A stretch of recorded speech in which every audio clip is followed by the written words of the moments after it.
भगवान अगर दोस्ती का रिश्ता ना बनाता तो कोई इंसान कभी यकीन ना करता कि अजनबी लोग भी अपनों से प्यारे होते हैं। दोस्त कौन होते हैं? दोस्त वो पौधा है जो पहली बार हमारे दिल में उगता है। कई सारे दोस्त होंगे आपके भी, अच्छे बिगड़े कैसे भी, लेकिन होंगे जरूर। बातें चाहे कैसी भी हो, लेकिन सबसे ज्यादा हम अपने दोस्तों के साथ में ही शेयर करते हैं। इसीलिए दोस्त ऐसे बनाओ जो हमारे दिल की बातों को ऐसे समझ जाए जैसे डॉक्टर की लिखाई को मेडिकल स्टोर वाला समझता है। दोस्तों की वजह से हमारी जिंदगी में बहुत इम्पैक्ट पड़ता है। एक गांव में एक लड़का रहता था। उसके माता पिता की अपने गांव और अपने आसपास के गांव में अच्छी पहचान थी। सबके साथ अच्छा उठना बैठना था और जब भी लोग उनके पास मदद मांगने के लिए आते तो वो सबकी मदद करते थे। इसी वजह से वो लड़का भी बहुत समझदार था। वो हमेशा अपने माता पिता की मदद करता था, हमेशा अपने माता पिता के पैसे बचाने में मदद करता था और सभी काम करने में मदद करता था।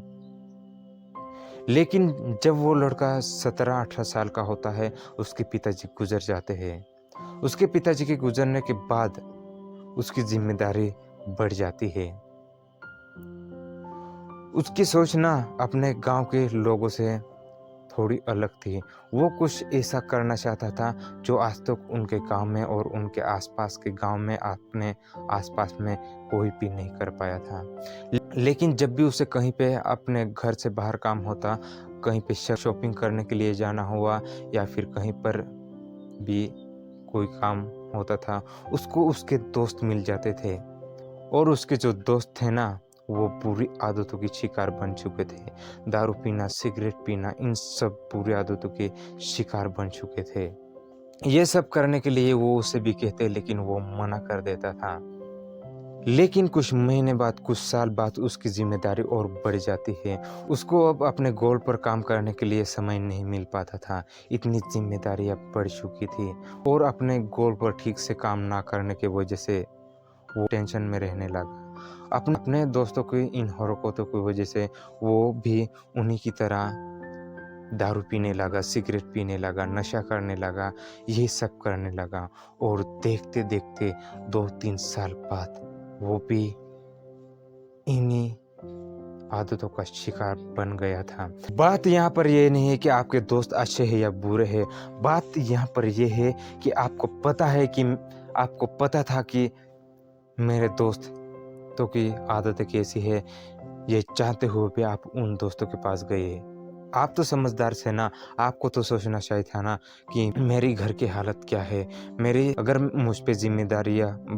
मेरी जिम्मेदारी बढ़ चुकी है तो मुझे किन बातों का ध्यान रखना चाहिए जिससे मेरे गोल पर काम करना कम ना हो। अगर आपके भी ऐसे दोस्त हैं ना, तो आपको भी यही करने के लिए कहेंगे। वो कहेंगे चल यार सिगरेट पी के आते हैं। सिगरेट के चक्कर में वो आपको कहेंगे कि चल आज थोड़ी मार के आते हैं। फिर वो आपको दारू के शॉप पर लेके जाएंगे। पहले तो वो आपको आदत लगाने के लिए पहले 2-4 महीने तक तो वो आपको उनकी तरफ से पिलाएंगे, लेकिन धीरे धीरे वो आपकी आदत बन चुकी होगी। तो चॉइस आपके हाथ में है, आपको किन दोस्तों के पास जाना है, जो आपको अच्छाई की तरफ लेके जाते हैं या फिर बुराई की तरफ।